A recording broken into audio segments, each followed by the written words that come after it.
আসসালামু আলাইকুম। সবাই কেমন আছেন? আপনাদের দোয়ায় আমরা অনেক ভালো আছি। আজ শোনাবো আমাদের সুন্দরবন ভ্রমণের শেষ পর্বের গল্প।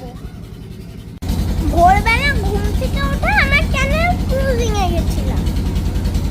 ভোরবেলা খালের ঠান্ডা বাতাস কি যে ভালো লাগছিল।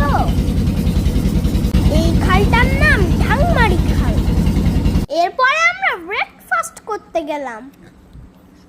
পরোটা, ডিম ভাজি আর সবজি, খিচুড়ি, ডিম ভাজি, বেগুন ভাজি, সঙ্গে একটা মজার সালাদ ছিল।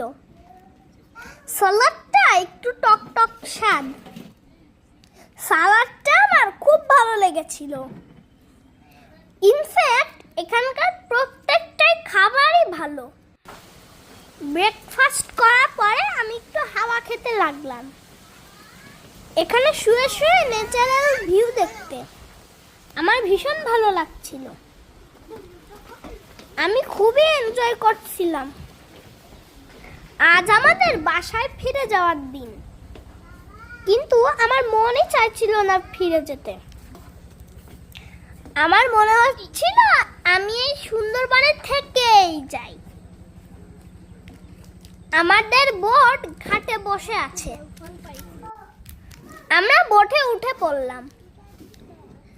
বোটটার একটা বিষয় আমার খুব ভালো লেগেছিল। এই বোটে দেখলাম সুন্দর ফুল গাছ লাগানো। আমি একটু ফুল প্রেমী তো, তাই আমি আম্মুকে লুকিয়ে একটা ফুল ছিঁড়েই ফেললাম। পরে অবশ্যই আম্মু বকা দিয়েছিল, বলেছিল ফুল ছিঁড়তে হয় না। আমরা এখানে অনেক রকম গাছ দেখেছিলাম। এটা হলো শৈলা গাছ। এটাকে উড়া গাছও বলে। ওই গাছটাতে বড় বড় একরকম ফল হয়। ফলটা টক স্বাদ যুক্ত, খেতে নাকি অনেক টেস্টি। আমাদের বোটটা ছেড়ে দিয়েছে। আমরা মংলা ফেরি ঘাটে যাব। সেখান থেকে গাড়িতে করে বাসায় যাব।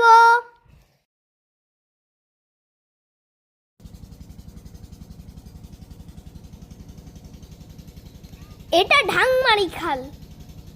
খালের দুই পাশের পরিবেশটা খুব চমৎকার লাগছিল। এই খালের দুই পাশে ছোট ছোট গ্রাম আছে।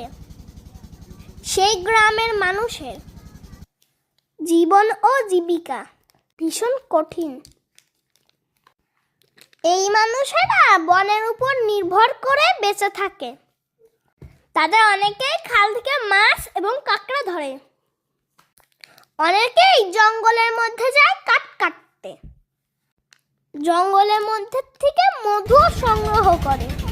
এরা অনেক সময় বাঘের আক্রমণের শিকার হয়। এই খালে প্রচুর কুমির আছে। অনেক মানুষকে অনেক সময় কুমিরও ধরে। আমরা খালের দিকে তাকিয়ে রয়েছি, যদি একটা কুমির দেখতে পাই। তবে খালটা বেশ ভয়ঙ্কর। জোয়ারের সময় এখানে অনেক ডলফিনও আসে।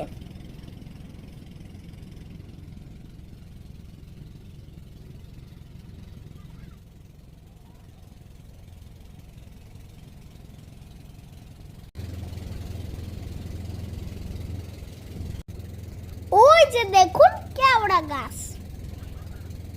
ওগুলা দেখা যাচ্ছে গোল গাছ। জঙ্গলের মধ্যে এখানে দুটি বাগ বানানো আছে। কিন্তু সুন্দরবনে তো আসলেই বাঘ আছে। মাঝি আঙ্কেল গল্প করলো এই খালের পাড়ে নাকি বাঘ আসে। ওরা গরমের সময় পানি খেতে আসে। ওই দেখুন জংলি ফুল। এখান থেকে আমি গ্রামের মানুষ দেখছিলাম। খালের পাড়ে তাদের ছোট ছোট ঘর। এখানকার জন্তু জানোয়ারের সাথে তারা যুদ্ধ করে বাঁচে। এই পানিতে থাকে কুমির, কামট, অনেক সাপ। সুযোগ পেলেই তারা মানুষের প্রাণ নিয়ে নেয়। এসব গল্প শুনে আমার গা ছমছম করছিল, সাথে পরিবেশটা দেখতে ভালো লাগছিল। এই জঙ্গলি ফুলগুলো ভালো লাগছে।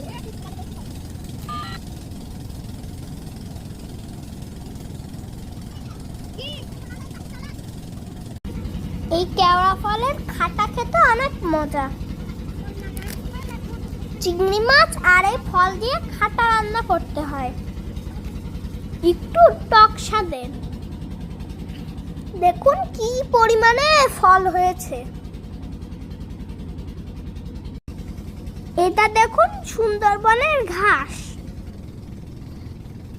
এখানে কত নাম না জানা গাছ আছে, কত রকমের জঙ্গলি ফুল দেখলাম। আমি তো মুগ্ধ হয়ে গেলাম।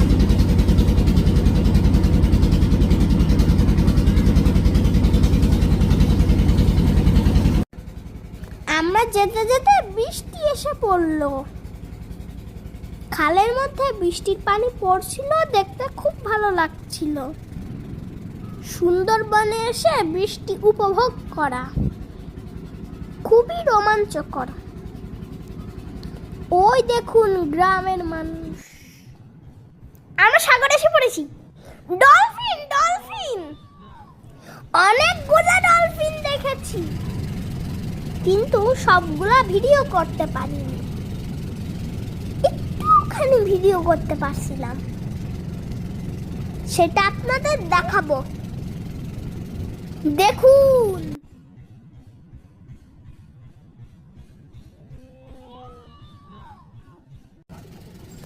আমরা অনেক ডলফিন দেখেছিলাম। সাগরের এই মোহনা দিয়ে আমরা নদীতে প্রবেশ করব। এই মোহনায় অনেক ডলফিন দেখা যায়। আমরা তো তাকিয়েছিলাম সাগরের দিকে, কখন না যেন একটা ডলফিন দেখে ফেলি, কখন একটা ডলফিন লাফ দিবে। তাই আমরা অপেক্ষা করতে লাগলাম। আমরা ময়লা ফেরিঘাটের নিকটে এসে গিয়েছি। নদীর দুই পাশের দৃশ্যটা চমৎকার। আমার মতো যারা নেচার লাভার তাদের খুবই ভালো লাগবে এখানে। দেখুন ঘাটে কত বড় বড় জাহাজ।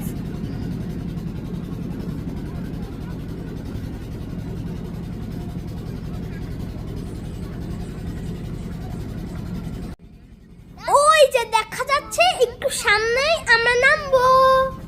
তারপর আমাদের সুন্দরবন ভ্রমণের গল্প শেষ হবে। সুন্দরবন ঘুরে আমরা অনেক কিছু দেখেছি, অনেক বিষয় জেনেছি, যেগুলো আমরা আগে জানতাম না। আমাদের অনেক অভিজ্ঞতা হয়েছে। সুন্দরবন আমাদের দেশের একটা বড় সম্পদ। আমাদের সবারই উচিত একে রক্ষণাবেক্ষণ করা। ওই যে ঘাট, আমরা ওখানে নামবো। এরই মধ্যে টিপ টিপ বৃষ্টি পড়ছে। সেই সাথে আমার সুন্দরবনের গল্প শেষ। আপনারা সবাই ভালো থাকবেন। আল্লাহ হাফেজ।